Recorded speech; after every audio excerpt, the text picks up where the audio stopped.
Building hardware sucks. These days, with masks and social distancing, along with crazy long lead times on PCBs from China, it sucks worse than ever. We're engineers too.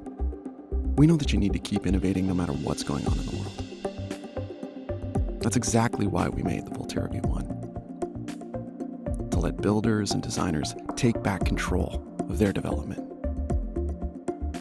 The V1 is like a circuit board factory on your desk. You can print traces of silver conductive ink, drill through holes in vias, rapidly dispense solder paste, and even reflow, all on your desktop. Imagine a 0-day lead time on PCBs because you can make them yourself.